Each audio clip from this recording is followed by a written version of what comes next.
see who shows up.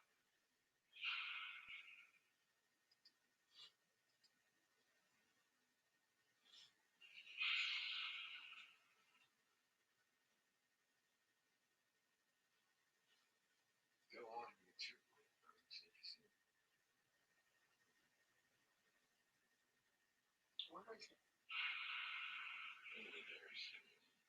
Hey Heath, how you doing? Welcome.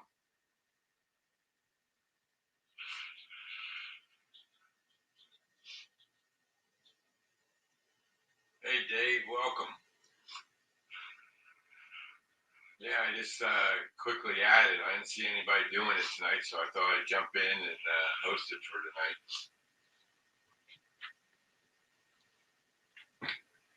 I'll let a few more people come in before I start what I want to talk about.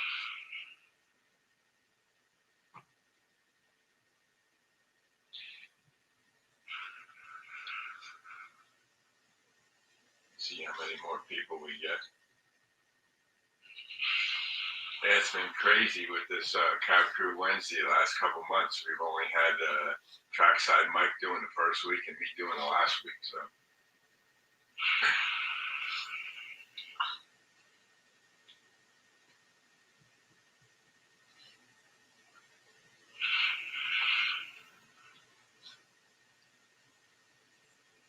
Hey, Mr. Mike, welcome.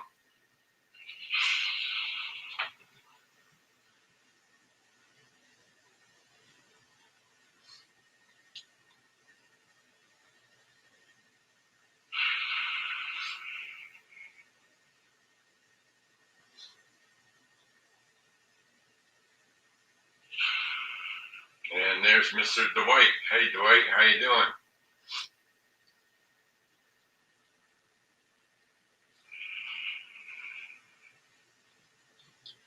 You guys can hear me okay, right? Just give me a thumbs up if you can hear me. Yeah, sometimes that's right.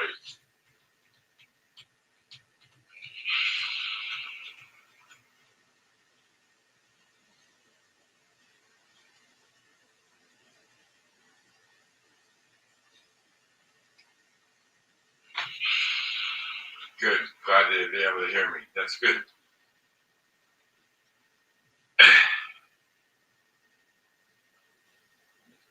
Don't bring it up because you will get feedback.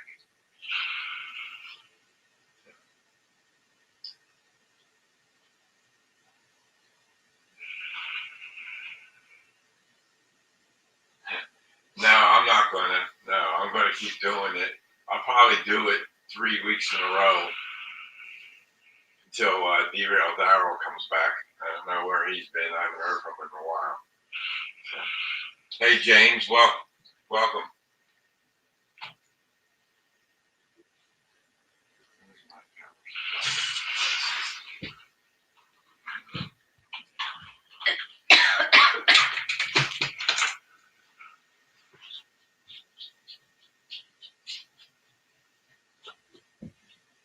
He'd go up before 7 o'clock in case you go 4 hours. Yeah, Wednesdays are a busy night, that's for sure.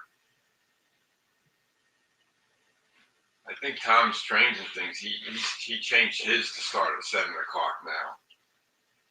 So maybe I'll change it to Tuesday night, Cab Crew. Nobody does Tuesday nights.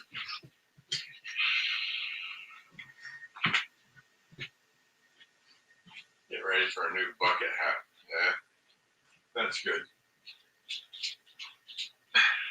All right, guys, we got enough in here now. What I've been working on is my Alpha Centrals.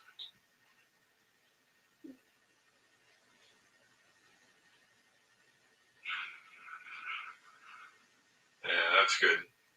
And the other day I was working on them, and I got the first level done and the second level done, and I was working on my yard, and then all of a sudden I lost power to my NCE system, and I couldn't figure it out, didn't know what was going on. Then this part here, let's see if we can get it in the picture. That part there is a 4-pin connector that plugs into your NCE Power Pro device, 5-amp system. And this here thing melted. The screws melted. Well, the screws didn't melt, the plastic covered up the screws. And the wire frayed right off of in there. And then these two wires here for these two screws are your bus line that goes out. And yeah, I know, it's NCE. And so then I contacted NCE support. Then I found out that I could order this part from DigiKey. And I got the part, plugged it, connected it to the wires, and then plugged it into my Power Pro, and still didn't have no power. And I said, okay, now what's wrong? So this here device is the power supply that supplies the Power Pro. And this toggle switch here goes on and off, and you get a light. It lights up when it's on, and it goes off when it's not on. And it had an orange light. So I'm going, what the heck's going on? So I got my meter out, and I hooked it up to these two frayed wires here. I cut it off and made new wires. I put it on, and I was only getting welcome Willow Creek, and I only was getting 0.0003 volts on the AC side, and 0.003 volts. I could have licked my fingers and touched these, and I wouldn't have got a shock. It's not enough power. I tested. I have 3 boosters that go along with my Power Pro, and that I took the power source off of that. I unplugged this 4 connector, and I plugged it into my Power Pro, and the Power Pro came on.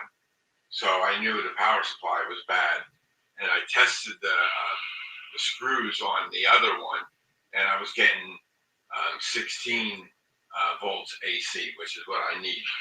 So I ordered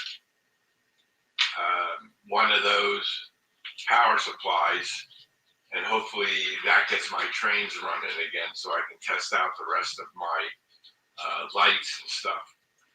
So it was a strange thing that went out, and this here fried, and one of the pins there that came off and everything. So that's what I've been waiting on, and that'll be here Friday, coming from Iron Planet Hobbies.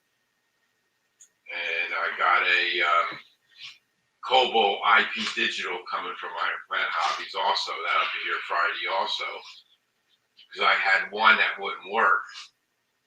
Hello, Tammy and Ray, welcome. And so I sent an email to DCC Concept Support, and they said, well, you can send it back to us and we'll fix it and send it back to you. And I said, great. So I looked up the price to ship it to England, and I could have bought, with the price that I would have spent for shipping, I could have bought 4 DCC, the Concepts Cobalt IPs Digital. So that's what I'm doing. And so I ordered one to replace the one that wasn't working.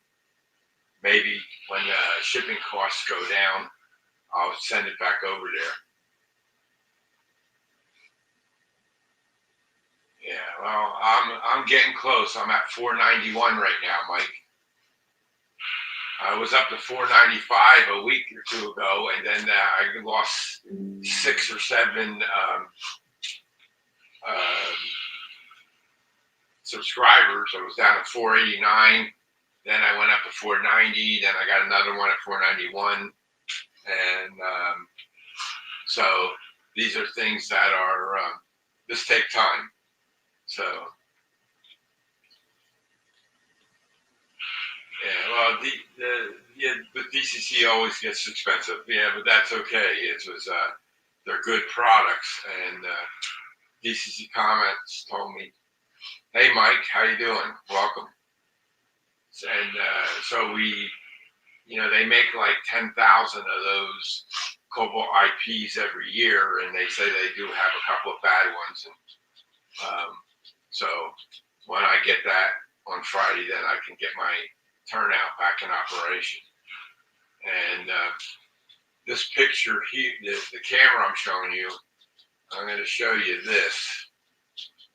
In this picture here, this is a Pico double slip here, and I had to replace the original one because when I was removing all the wires for the turnouts and everything, I had to get underneath the double slip that was originally here, and the frog wires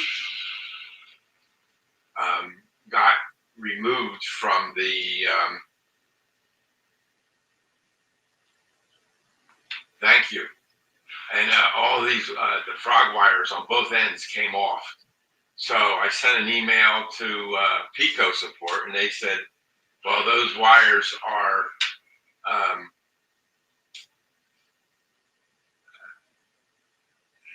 welcome, PK&W, welcome. And they told me that they're spot welded onto the bottom of the frog area, and they don't recommend soldering them back on because you could damage the slip. So I ordered another slip to replace it, and I got the frog wires on. And the original one was plugged in with a PL2 or PL10s to control the turnouts. Well, I decided to go and take them off and get rid of them because there was like 7 or 8 wires connected to those things, and too many wires. So these are DP4s that you see here on the screen. There's 2 of them. You need 2 motors to control the double slip. So they're the terminal blocks that plug into the DP4, and they have screws on them, and the wires are in the front there. And then I'm going to enclose these in with some kind of building or something later on. And there's only 5 wires hooked up to this. 2 wires for the power for the motor, 1 wire for the frog, and 2 wires to keep the frog going back and forth. So, and so that's that. So that was a project that I was working on, but I can't test anything until I get power back on the tracks and everything. So if I go back over here and, oh, whoops, I wrote the wrong one. Okay. So, and then on this one, if I bring the camera over this way,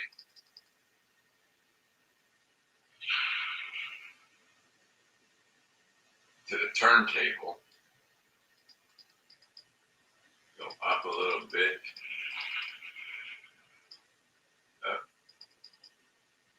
Okay, yesterday, Walter sent me the electronics piece that goes underneath the turntable. And I took the old one down, cut the wire, and had a solder underneath there. That was a trick, getting that all soldered back together, the 2 wires. So I had to splice them. And that's hooked up now. So that'll be ready to get configured once I get power back again. And so that's another project that I was working on. And if we go back to the cameras again, and this view here, you'll see all the wires hanging down. There's a mimic board there, there's a mimic board there, there's a mimic board there. And all those LEDs, you can see LEDs are here, there's some here, there's some here, here, all along here on this post. That's for all the yard. I haven't tested them yet. They're all hooked up and ready to go. Always use mail. Okay, James, I tried to use mail. Oh, I'm sorry, you might be talking about something else. I tried to send it DHL. It was $120 to send it to DHL. It was $130 to send it by FedEx. And then I tried the US Post Office, and that was $60 to send a small box.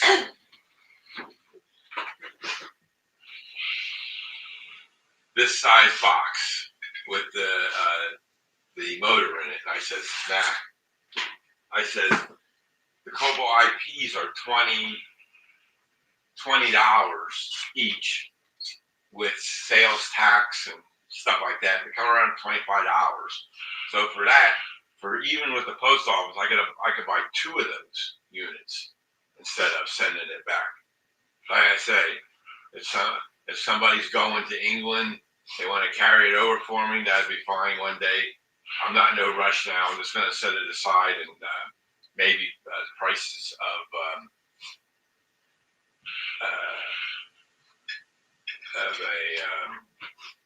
shipping goes down, hopefully. So anyway, back to this. All these wires dangling down are the wires for those LEDs that are in my fascia, and I just have to tuck them up. And that's the second level down there is that grain silage area that I added to, and the track for the second siding is all in place now. It's all ballast. That's here, along here. So they're all, and then there's all my alpha mimics, 1, 2, 3, 4, 5, 6 of them. And up to turnout 160 and 161 are on this guy, and that's for the subway system. I'm going to try and make those 4 DP4s that I have on the subway system for that Walters double crossover I have up there. I'm going to try and make that just 2 addresses. I'm going to see. It didn't work from the first time I tried it, but I'm going to try getting it to work this time around. So we'll see what happens when I get the power back on, which will be Friday.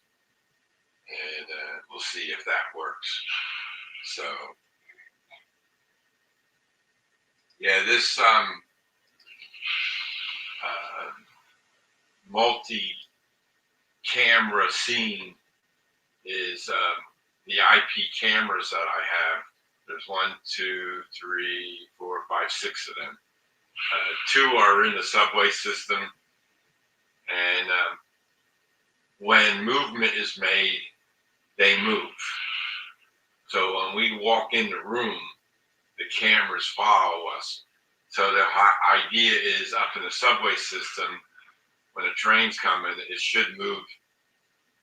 We're looking down at that section now, and then this comes around and goes down the other side to the next train, to the subway station. So the camera should move around. We'll see what happens when I get that all sealed up. I haven't worked on the subway system for a while. I was trying to get all the turnouts working before I finish up closing up the subway system. And I might have to print some more panels and tunnel pieces. But I don't know yet. I got plenty of them that I printed earlier, and I'm just waiting to see what I have and what I might need. Might have to make some special sizes. Like that's a short piece there. They're all 9-inch pieces, but some of them, some of the sections were close together in some spots. So it's that's what I figured I'd do. But that's the next step after getting everything back in operation. And so I came across another track cleaning method too recently, and it was using WD-40 contact cleaner. So I'm going to try that next and see if that works. And then with that WD-40 contact cleaner, you spray that on a rag and then you just wipe the track with it. Then you take that Inox MX3 stuff, which I already have, which was another method I was using a long time ago, and put that on a rag and then you wipe it down. So I'll be able to spray that stuff on my cleaning cars and run the cleaning cars around. So I'm going to try that next and see how that works, and then I'll let you know about that. So, and then on the Helix, what I did was I had all these buildings I put around the motors for the turnouts. There's a turnout there, turnout up there, there's another turnout up there, one over there, one inside. So the lights for the turnouts that I have on the fascia over here, I don't have no fascia on the Helix. So what I did was I just drilled 2 little holes in the building and put mounted the LEDs right on the building. So they'll all be lit up once we get this, again, power back on. And you can see the wires dangling down. Those are those special connectors, because the wire is like 30 aught. It's real thin stuff. And so I needed those kind of connectors. They clip open, and then you push the wire in, and then you let go, and then it clamps down on it. Because terminal blocks, the screw sometimes doesn't go all the way down to catch a thin wire. So I used to use them on the signals, and what I ended up doing is on the signal wires, I had to solder a thicker gauge wire so that when it went into the terminal block, I could screw down and it would stay in place. So it was just craziness to do that. So, but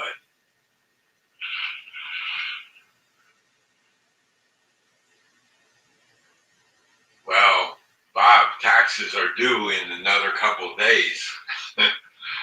I got mine done early this year, and then I did my oldest boys and my ex-wife's. I always do their taxes for them too, and got them done for them recently too, because I use TurboTax on my computer. I don't do the online thing. The online thing, that I think they charge you if you do the long form type of return. The simple forms, you do that. Hey, Randall, welcome.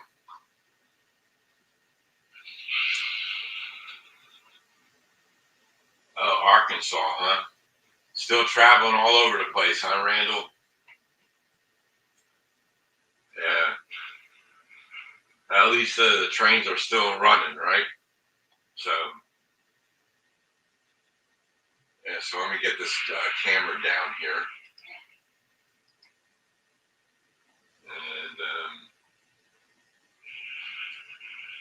And not much to show, no trains running. The tracks are all clean, and just waiting to get the power so I can run the trains and get going here. Maybe next Wednesday, if I do a live stream, then I might have the trains running. We'll see how that power supply works. I'm a little leery of that, and see you in here. So that's hopefully that'll take care of that. And then last night,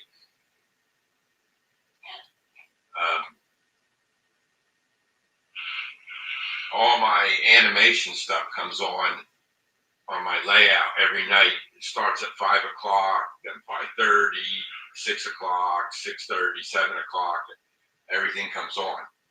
Well, as you can see, there's no lights on the subway. Well, you could see when I was showing you the cameras. There's no lights in the subway system. Hey, James, welcome. And so it was, Windows updates came out last night. And it restarted my computer. And these here devices that I use, these CAF smart plugs,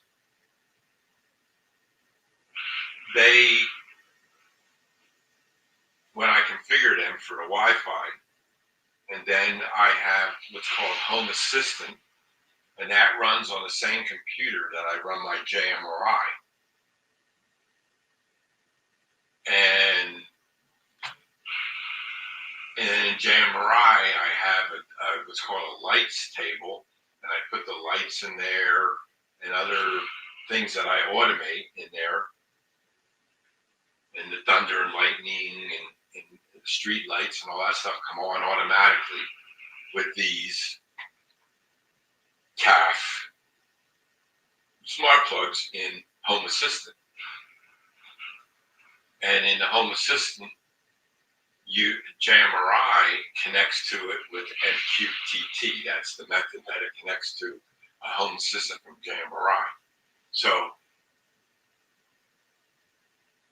when that's on, and then at nighttime they go off starting at 11 o'clock at night, 11:05, 11:10, 15:20, 11:30, 11:45. And, well, the computer restarted while one of them was still on. I'm not quite sure how to help you with that. And it was fine that it does that. But what happened was, when I woke up this morning, I saw the lights are still on, but only on one of the devices. So I said, oh boy. So the computer restarted. And so what I did, yeah, that's right. I live in New Jersey on the West Coast. I'm right on the Pennsylvania border. Town called Phillipsburg. So I logged onto the computer because it restarted and it was at the login screen, logged on the computer.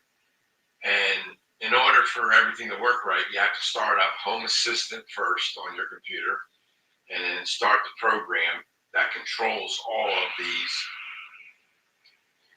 wrong way, CAF devices. And then they're ready to be used. Now you can bring up a browser and go into each device and then click on and off. You can turn them on and off whenever you wanted to.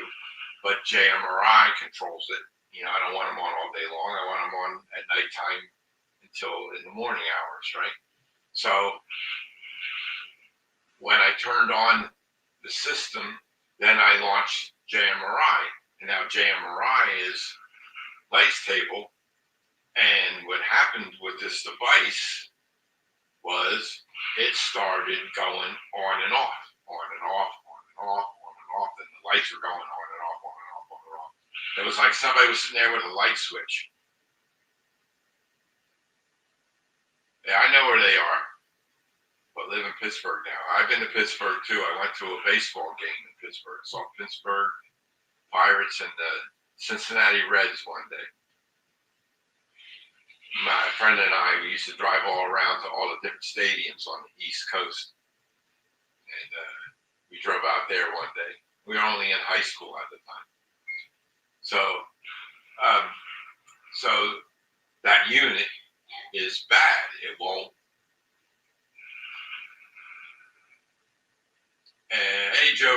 welcome. And so it looks like, well, it wasn't called PNC Park. It was something else then. Three Rivers, right? That's what it was called, Three Rivers back then.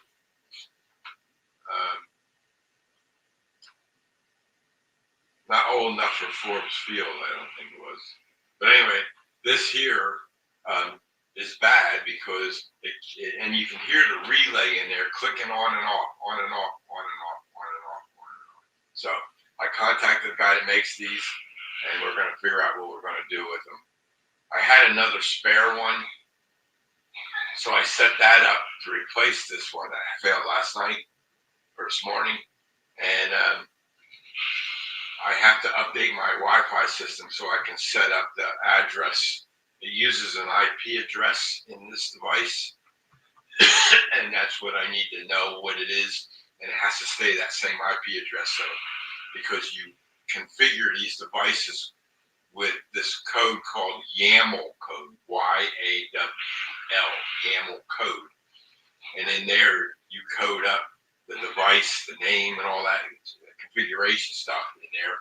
Then JMRI can read that information and tell it, what to do with it. If you want to turn it on, turn it off, and all that kind of stuff. So that's part of the animation stuff that goes on. So so that's what that does. And so tomorrow morning I gotta shut down my system, my internet service for about 15 minutes or 20 minutes to update the software in my Wi-Fi equipment to handle setting up a DHCP reservation. And for those who are not computer literate, a DHCP reservation is an IP address that you have for any device that's connected to the internet. You all have an IP address on your computer, and that IP address, there's a thing called a static IP address, and then there's a dynamic IP address. And the dynamic IP address is what most of you have. Okay. I have a static IP address with my internet service. I pay extra to have that static IP address. So my IP address with the internet service is always the same.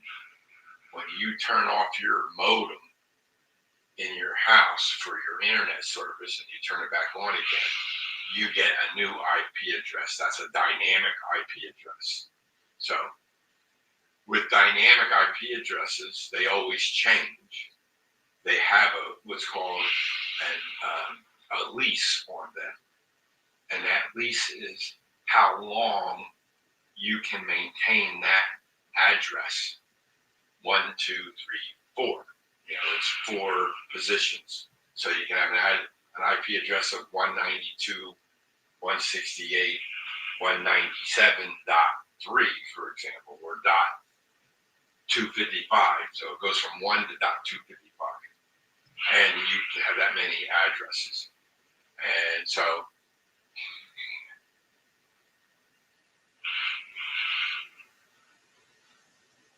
that's me, Mike. You might hear the background. You can hear the thunder and lightning scene that I have on my layout, Mike. That's what that is you're hearing, because it picks up. This camera has really good microphone, and it picks it up really good. So that's probably what you're hearing. And then my girlfriend's in the other room and she's coughing. Maybe you're hearing that too. So, yeah. So, I mean, it's just, so back to the IP addresses. So in order for this device to work properly with the home assistant and everything, you have to have a static IP address. And that's called a DHCP reservation. You set the IP address to be the same, so whenever this turns off or you lose power in your house, whatever reason, the devices go off and come back on again, they get a new IP address when they connect to your Wi-Fi system, or if they're wired to your cable system. They have those modems that you can plug in your Ethernet cable directly. They're all dynamic addresses. They're never the same. So you can do a command on your computer, go into command prompt, type in ipconfig / and the word all, and then you'll see what your IP address is on your computer.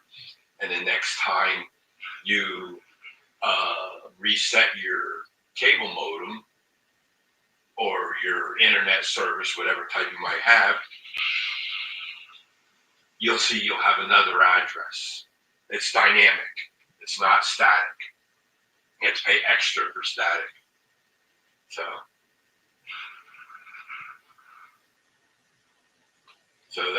that's what I have to do tomorrow morning, because I didn't want to do it tonight because the system's on now, and I didn't want to affect any of the devices losing their internet access and stuff like that. So I have like about all my lights in the house. Those 3 lights there, the 2 lights in that lamp up there, they're all Philips lights. They are Wi-Fi lights, and they connect to a hub, which is in that cabinet, that black cabinet behind me, that says Sysrax. And that cabinet holds all my internet equipment and router and Wi-Fi equipment and switches and stuff like that. Yeah, that's right, Hue system. That's correct, Bob, a Hue system. So every light in my house is automated. I haven't turned on a light switch or off a light switch since I've been in this house. Now, the other day, all the lights wouldn't go on or off, and couldn't figure out what was going on. And so I had to go back and figure out what light switches turned on the lights and stuff. It was crazy that day. But then I got a hold of Hugh, and we did some things. He sent me a tool to test it. But by the time he sent me a tool to test it, they got re-recognized again by the hub. And then I was able, I can control them with the app on my phone, or I can tell Alexa, office off, office on, living room off, bedrooms on, bathroom, kitchen, dining room, train room, all those things it's all automated. So I don't need to worry about turning on and off light switches and getting the light switches dirty, because our hands are never clean, right? So we can wash them all day long and they're still dirty. So that's how it is. But that's what I've been doing lately, and it's just been one thing after another. With the double slip wires pulling off, and then losing the power supply on that, I put up with the dirty switches. Not me, Joe. I like my switches clean. I always was going around wiping them off when I was living in an apartment, because you come in, it's dark, and you're feeling for everything, and you put your hand on the light switch, turn it on and off, and stuff like that. Wake up in the middle of the night, you don't know where the light switches are, and your hands are all over the wall and everything. All I got to do is tell Alexa, turn it on, and that's what happens. So I got an Alexa in every room in the house except for the dining room. The kitchen one, I have one for the kitchen, one in the living room, and then the dining room is in between the kitchen and the living room. and not in the bathroom. One in the master bedroom and one in the other bedroom. I have 2 bedrooms in here, and then there's one in the train room that has a screen on it. So when somebody comes to the door, the ring shows the camera right on there, so I can be in the train room. I can see who's at the front door or something like that. So it's always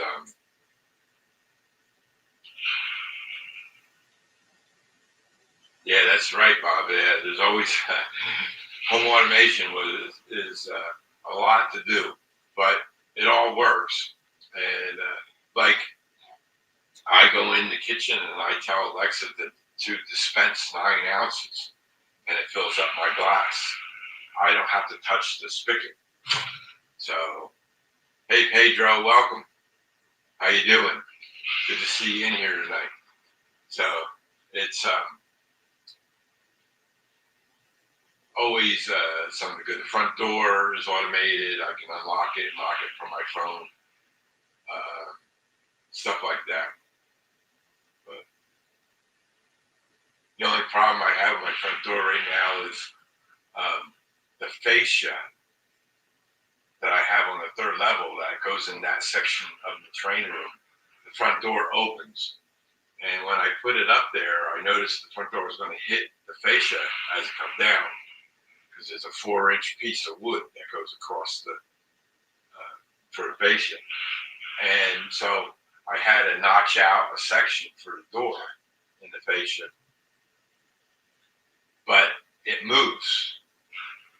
You know, the wood moves and stuff like that. So,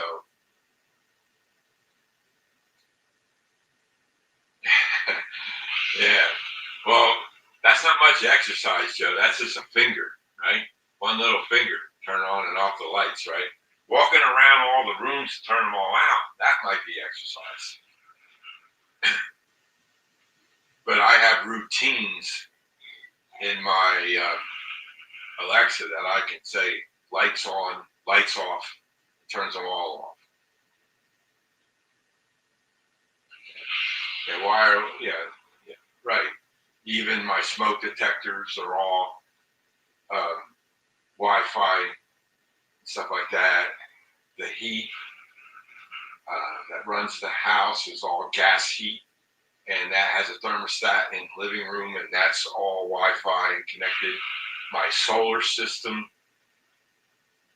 the Tesla panels that I have for battery backup out this off this wall here behind on the other side of this wall, they're Wi-Fi.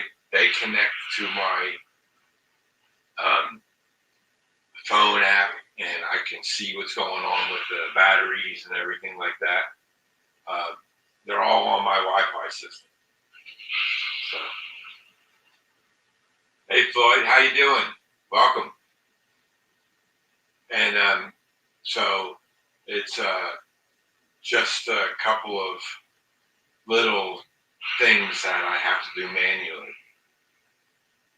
So, but you know, automation is nice. It makes it easier, and that's for me because I was in computers since the 70s. In 1979, I first got into computers, so I've been in computers for a long, long time, and they make your life easier. So my doorbell passed away 2 weeks ago. Yeah. Well, I use the ring, and it's a security, and it lets you know if anybody's coming. You know, I have it when I first got it. Every car that drove by, it was going off, or battery was draining like in a couple of days all the time. So I had to scale back the view so that it wouldn't pick up. So now it's just perfect. Just people in my driveway that come in my driveway I know about. And so that's what I do, and it just makes it like even like the printer right behind me, that side over there, that guy, that's my Anycubic Viper. That's USB connected to my computer. So I don't have to take the file, copy it onto one of these guys, and plug it into there. Now, I did some specialized printing on that Anycubic Viper a while back, and I had to put the file on here and connect it to the printer, and then hit the print button on the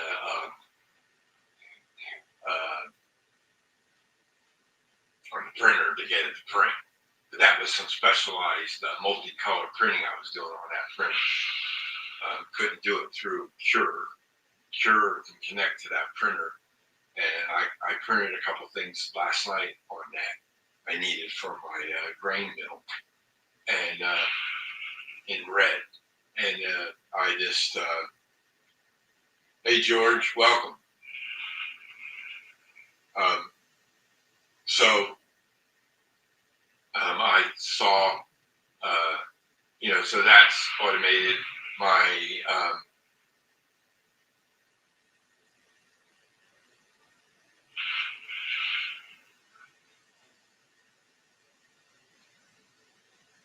hi Waycross, how you doing?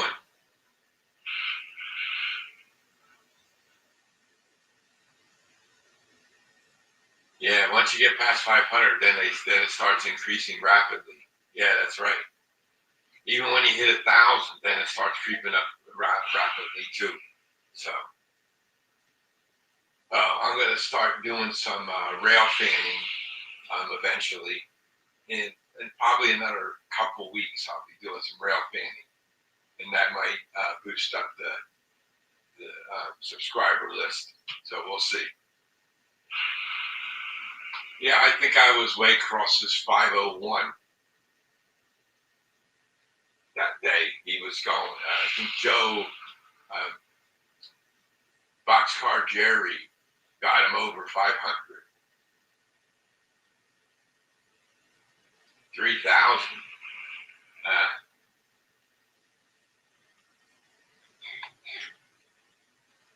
Yeah, that's 3,000 is a lot. Well, some guys have 100,000, 20,000, 50,000 subscribers. I don't know how they get that many. But I'm not in it for any of that stuff. I'm in it to just show what I do, and hopefully somebody likes what they see. Yeah, Bob, it does. The automation ideas came from my layout. I wanted to automate the layout with the lights coming on. That was the first thing. Then I got the thunder and lightning. That comes on. That scene will expand as soon as my helper here gets well with her leg, and then we can start working on the clouds and stuff for that thunder and lightning scene. Sometimes it takes two people to do things. So anyway, so I hope that answers your question. And so it's just like, first I started out with one Alexa. Then I said, okay, I was yelling across the room to tell her to do things. And I said, that's crazy. So that's why I got other ones for each room. But then I ran into a problem when I said it. When I say Alexa, they would all try to respond, and then it would cause other issues. So the Alexa lets you change the name.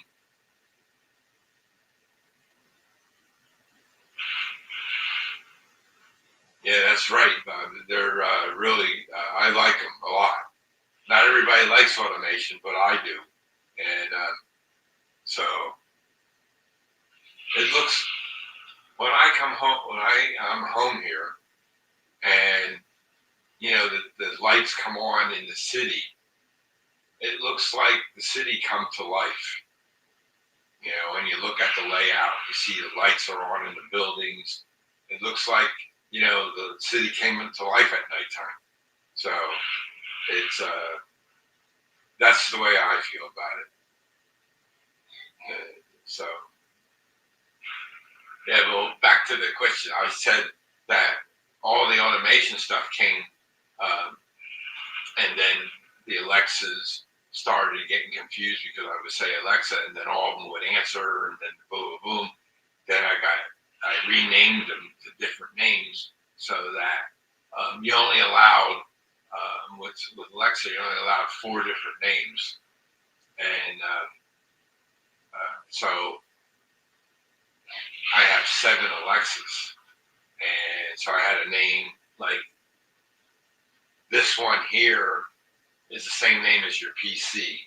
I don't want to say a name because it'll wake up, and then that name is on the other side of the house, so they can't hear each other. So I have 2 Alexas, one in my bedroom and one in the kitchen, and that you can't hear, so they don't respond. And Echo is in the train room. That's an Echo device. And Ziggy is in the living room. Those are the names you can use: Echo, Ziggy, computer, and Alexa. So there are 4 names that are available in the Alexa app. And I don't know if they added any more. They're coming out with a new version or whatever. I don't know. So it's 1980 guys in an office pitched $100 for an Atari 800. It just now I had a was it an Atari or was it I forget the model of gaming device I had, and I was staying up until 3, 4 o'clock in the morning trying to beat the damn thing, and I said, "That's the end of this. I don't want to do it anymore." So I got rid of all the gaming stuff. It wasn't Atari, yeah, because I played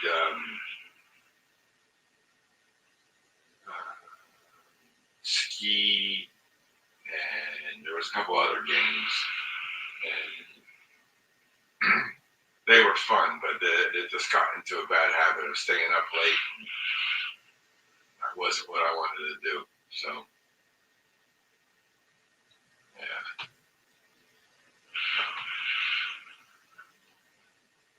Yeah, I've been painting the wheels on my cars. That's why you see these cars back here, and been rusting out all the wheels. So I got a couple more there that I'm working on. And, do a little at a time with that tool. You all seen this tool here, 33-inch wheel, 33 wheels, and I got 36. That's all I use is 33 and 36. Oh yeah, getting the watch hours is tough. Somebody told me a trick to do that. You set up a bunch of what are those things called?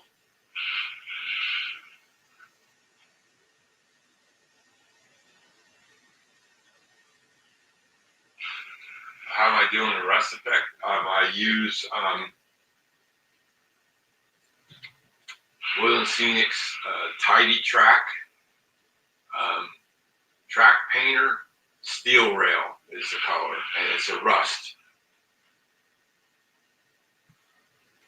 And then I take burnt umber and make a wash out of it, and that's what I cover the trucks with, the burnt umber color, and then the wheels are the rust paint. So this works really well. The tip fits nicely as you go around the wheel. Like there's 2 36-inch wheels. I just take it and go right around like that. I have to shake this for a minute. So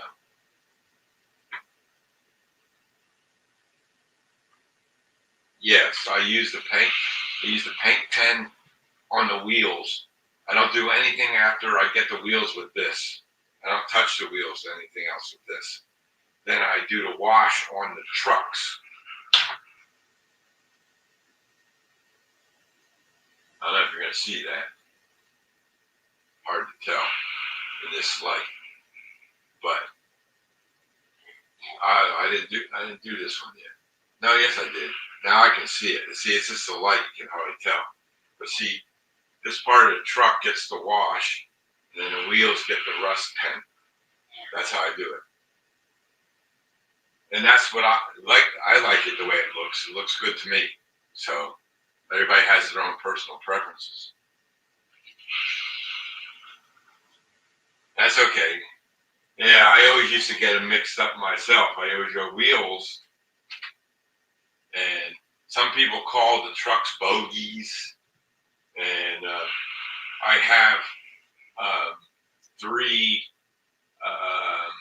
passenger, double deck passenger cars that I want to put on my passenger train, and they had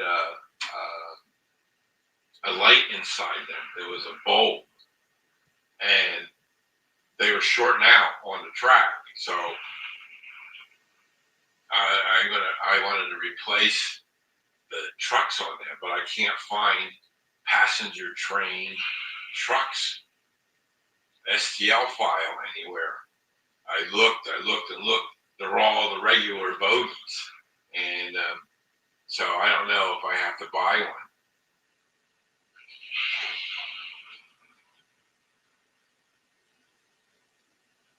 Yeah, that's right. Yeah, when you're watching the train go by, you're looking at the wheels to see if they're rolling right or something, right? So yeah, I got maybe 50% of my rolling stock done. Got a lot more to do.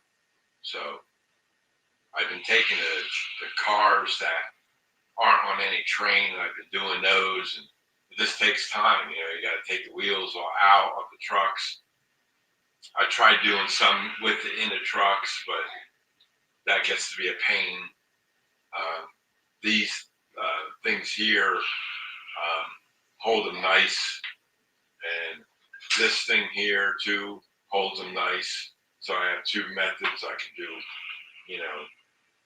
two cars at the same time, and I get them going. So then once I get the wheels done, then maybe I do a little weathering on some of the cars.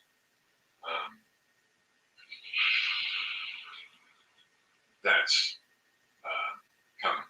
I got all my containers done. They're just ready to go. It's just a matter of getting the power back on so I can run the train, make sure they work. All those well cars, I 3D printed them and put them all together. And I might have one little problem with those well cars. A couple of them, the coupler, it doesn't move freely back and forth. So I'm going to find out if they go around the curves without causing a derailment.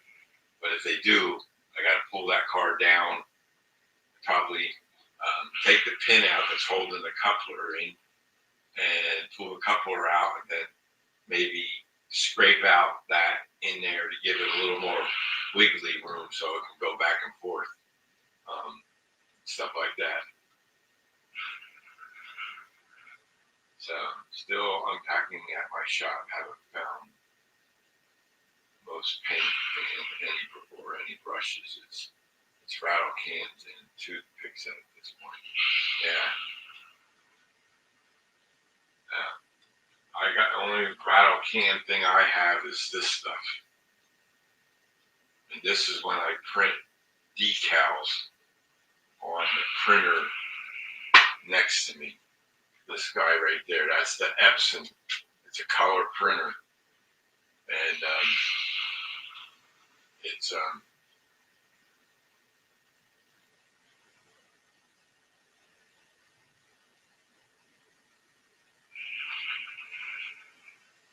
are you weathering those well units? Yeah, I will eventually. I got all the wheels and trucks weathered on the well units, but not the cars themselves yet. I want to get them running around the track on their line that they're going to be running on first.